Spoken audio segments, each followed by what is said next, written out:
الشيطان الرجيم.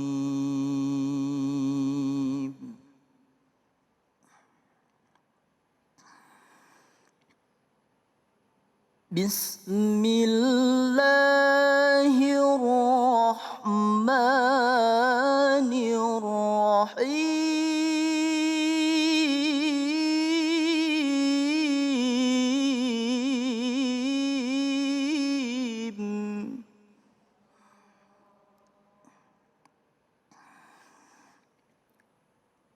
وإذا سألك عبادي عني فإني قريب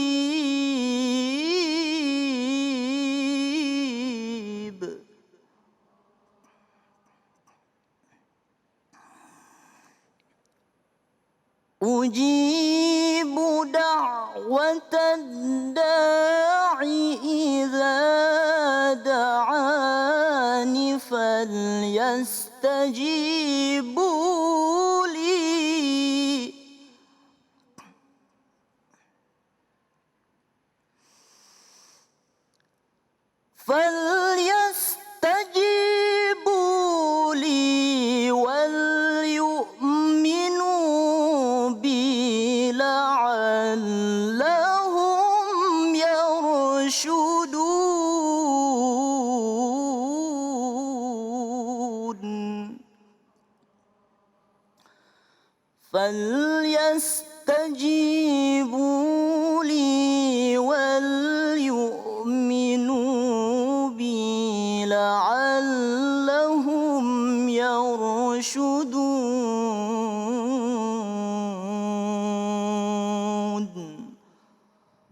صدق الله العظيم. Maha benar Allah dengan segala firman-Nya, Muhammad Yusuf. Baik, kembali lagi di Cahaya Hati Indonesia. Dan kita akan masuk ke dalam tema yang selanjutnya. Tema kita yang kedua, bahaya mempermainkan rizki Allah. Bersama guru kita yang dimuliakan Allah Subhanahu wa Ta'ala, Kiai Haji Muhammad Nur Hayat. Kepada beliau kami diserahkan, Allahumma salli ala Sayyidina Muhammad.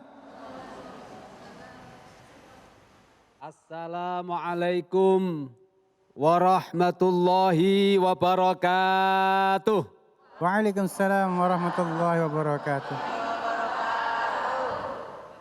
Alhamdulillahi rabbil alamin. Alhamdulillahilladzi razaqana bil imani wal islam. Wa wa'adana bil jannah limanittaqa wattaba'al huda. Ashhadu an la ilaha illallah. Wa ashhadu anna Muhammadan abduhu wa rasuluh. Allahumma salli wa sallim wa karim wa azim wa majid ala sayyidina Muhammadin wa ala alihi wa sahbihi wa barik wa sallim ajma'in. Amma ba'du. Hadratal kurama'i wal a'izza, para pemirsa iNews Cahaya Hati Indonesia yang dimuliakan Allah, hadirin hadirat yang diberkahi Allah Subhanahu wa Ta'ala. Alhamdulillah kita datang berkumpul bertemu di tempat ini dalam keadaan sehat walafiat.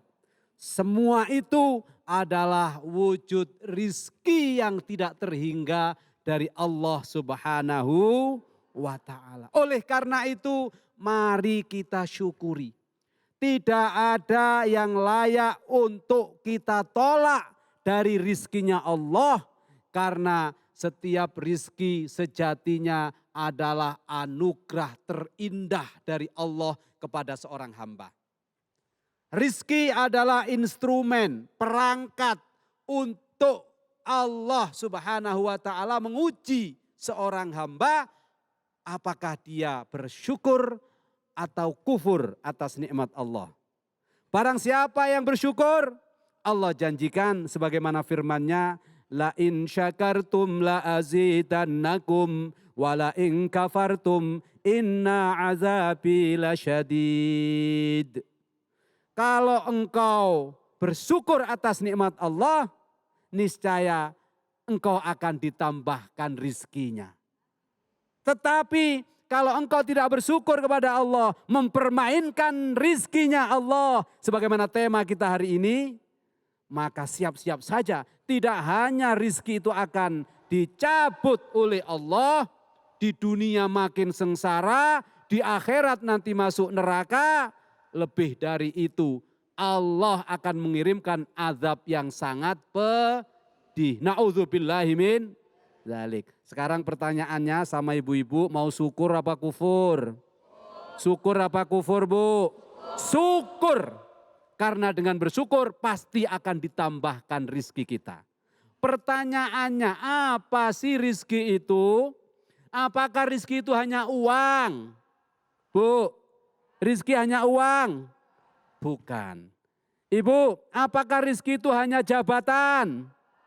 Bukan. Apa rizki itu? Rozako yarzuku rizqan. Itu bahasa Arab. Artinya rizki itu adalah anugerah yang Allah turunkan sebagai kebaikan dan kasih sayang Allah kepada seorang hamba. Apa wujudnya rizki? Ada makanan. Kalau dapat makanan syukur apa enggak? Alhamdulillah. Ada uang. Seneng enggak kalau dikasih uang sama bapak-bapaknya? Kalau dikasih uang sama orang lain? Alhamdulillah juga, yang penting halal. Ada juga rizki itu berupa kesehatan.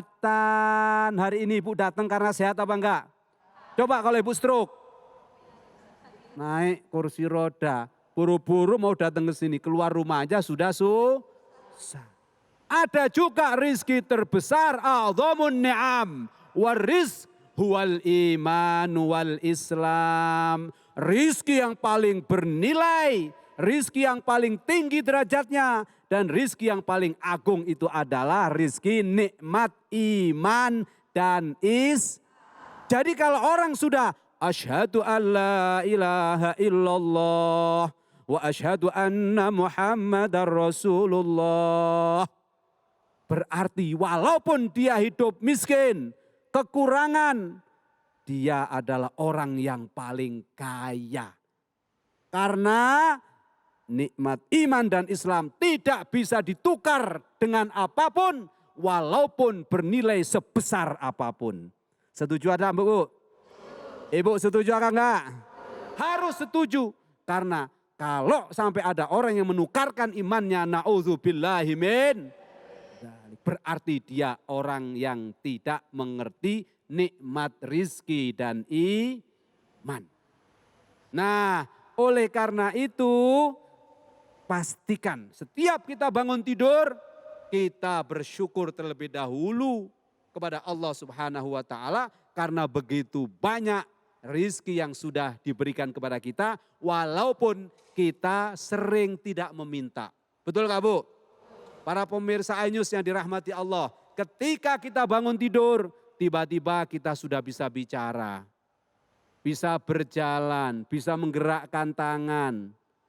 Ada rasa haus, tapi kita bisa ke dapur ambil gelas untuk minum air putih. Seger, alhamdulillah. Malam sebelum tidur, pernah gak kita berdoa, ya Allah, besok kalau saya bangun, bikin tangan saya bergerak, bikin kaki saya bergerak, bikin mulut saya bisa bicara, bikin saya sudah bisa minum, tidak sakit tenggorokan. Pernah gak doa begitu? Pernah gak? Enggak pernah. Mungkin kalau berdoa, doanya doa umum saja. Apa doanya? Bismikallahumma ahya wa bismika amut. Itu kalau ingat. Kalau suaminya udah meluk dari belakang, wah lupa sudah segalanya. Ya enggak Bu? Pemirsa iNews yang dirahmati Allah, kalau sudah diajak suaminya ke kamar tidur, lupa segalanya. Tidak sempat berdoa, tapi Allah masih kasih rizki enggak esok paginya? Masih bisa bangun enggak? Masih bisa bicara enggak? Masih bisa makan apa enggak? Itu saja sudah layak kita syukuri. Apalagi ketika di rumah kita masih ada seperangkat makanan, ada beras, ada minuman, ada suami yang sehat, ada anak yang sehat, ada TV. rumah tidak kebakaran. Sungguh ini adalah anugerah besar di sisi Allah Subhanahu. Makanya harus kita Nah, oleh karena itu jangan pernah bermain-main dengan rizki Allah. Allah sudah memberikan rizki begitu banyak. Kalau dipermainkan, tidak hanya rizki itu nanti akan dicabut, tetapi pasti kita akan diazab di dunia ini maupun di akhirat kelak. Wa in ta'uddu ni'matallahi la tuhsuha. Kalau kau mau menghitung nikmat Allah, niscaya kau tidak akan pernah mampu menghitungnya. Kenapa? Karena saking banyaknya. Maka mulai detik ini ibu-ibu yang hadir di iNews yang dirahmati Allah dan pemirsa iNews dimanapun berada, mari kita tata hati untuk mensyukuri semua nikmat Allah. Agar kita tidak dianggap sebagai orang-orang yang memperpahitkan nikmat Allah. Bagaimana cara mensyukuri nikmat Allah? Tasarrufun ni'am fi ta'atillah wa fi ibadatihi. Mensyukuri nikmat Allah adalah dengan cara mendayagunakan nikmat untuk menambah amal soleh, untuk menambah ketaatan, untuk menambah ibadah kepada Allah. Dapat nikmat ilmu, cara syukurnya bagaimana Bu? Diamalkan dan diajarkan kepada orang lain.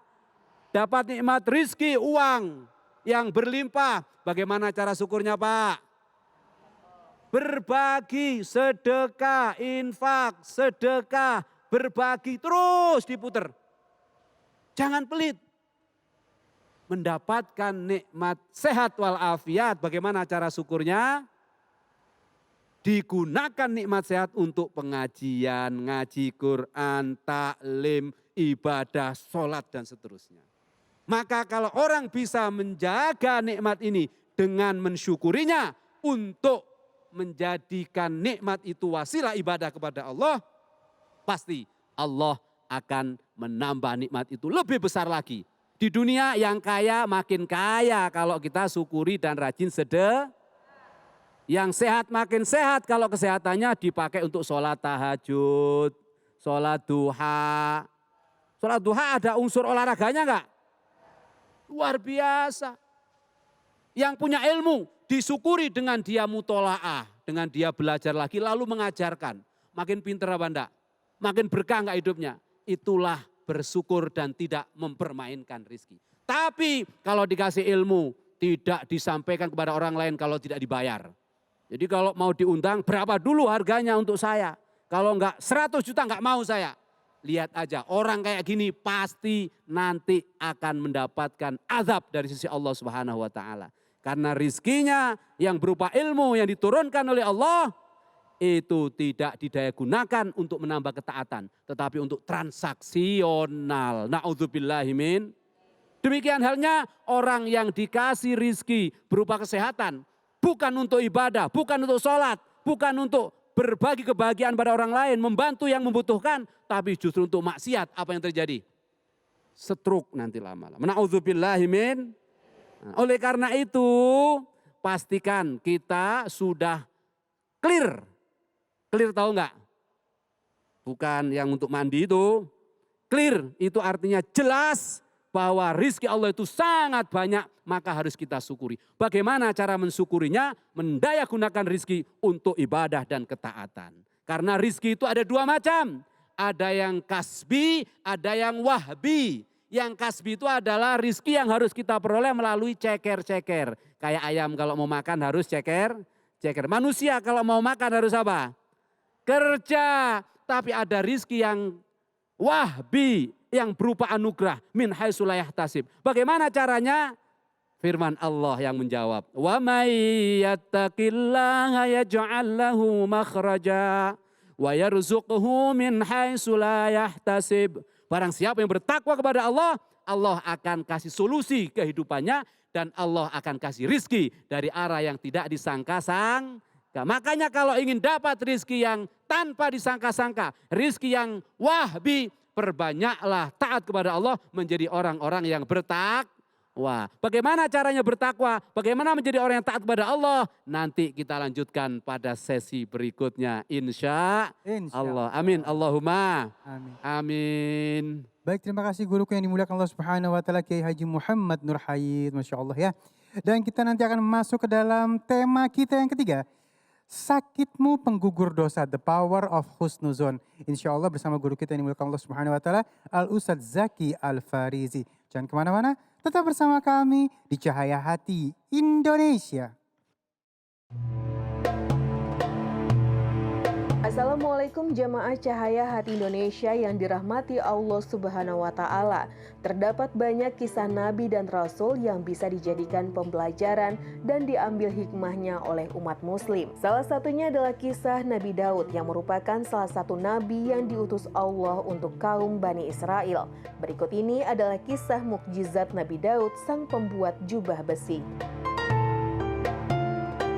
Daud alaihissalam adalah nabi dan rasul sekaligus raja Bani Israel. Semenjak masih muda, ia telah menyertai tentara Bani Israel di bawah pimpinan Talut dan memenangkan pertempuran melawan pasukan yang dipimpin Jalut. Setelah Raja Talut meninggal, Nabi Daud menggantikannya sebagai raja.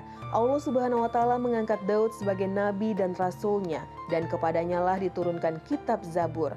Nabi Daud disebutkan dalam Al-Quran sebanyak 16 kali. Nabi Daud alaihissalam memiliki kesempurnaan ilmu dan kecerdasan yang mampu memutuskan perkara dengan cepat dan adil sebagai seorang pemimpin. Tak hanya itu, Nabi Daud alaihissalam juga diistimewakan Allah Subhanahu wa taala dengan diberikannya suara yang paling indah dari semua suara umat manusia. Yang apabila ia bertasbih, maka ikut tunduk dan bertasbih pula bersamanya gunung-gunung yang berdiri dengan kokohnya. Selain itu, semua burung yang terbang terhenti karenanya, lalu menjawab tasbihnya dengan berbagai bahasa. Selain itu, Nabi Daud alaihissalam memiliki sebuah mukjizat yang lain. Yang paling masyhur adalah melembutkan besi tanpa dibakar seperti tukang besi pada umumnya. Hanya dengan menggunakan tangan kosong, Nabi Daud alaihissalam dapat mengubah besi menjadi baju perang dan peralatan lain yang dibutuhkan dengan tangannya, sebagaimana memintal kapas menjadi benang. Perang besi yang dimiliki Bani Israel selama ini membuat mereka tidak leluasa bergerak karena besar dan berat. Sebagai raja, Nabi Daud alaihissalam merenungkan cara bagaimana mendapat perlengkapan perang yang lebih baik sambil memegang sebuah potongan besi. Namun tanpa disadari, Nabi Daud menekan-nekan potongan besi tersebut hingga menjadi bengkok. Kejadian ini membuat Nabi Daud terkejut, kemudian Nabi Daud membuat lempengan-lempengan besi yang tipis dan memotong-motongnya. Setelah itu potongan-potongan besi ditempelkan satu sama lain sehingga membentuk sebuah jubah yang terbuat dari besi. Baju buatan Nabi Daud bahkan menjadi baju besi terbaik dari semua baju besi yang ada pada saat itu. Adapun mukjizat Nabi Daud dalam melunakkan besi telah disebutkan dalam Al-Quran As-Saba ayat 10 dan 11. Di dalamnya Allah berfirman, "Sesungguhnya telah kami berikan kepada Daud karunia kami. Hai gunung-gunung dan burung-burung, pulanglah memuji Tuhan bersama Daud. Dan kami telah melunakkan besi untuknya. Buatlah baju besi yang besar-besar dan ukurlah anyamannya. Dan kerjakanlah kebajikan, sungguh aku maha melihat apa yang kamu kerjakan." Itulah tadi jamaah kisah Nabi Daud alaihissalam sebagai seorang pemimpin kaum Bani Israel dan seorang pembuat jubah besi yang handal. Semoga dengan sedikit kisah tadi dapat menambah ilmu kita akan segala kebesaran Allah Subhanahu wa taala. Amin ya robbal alamin.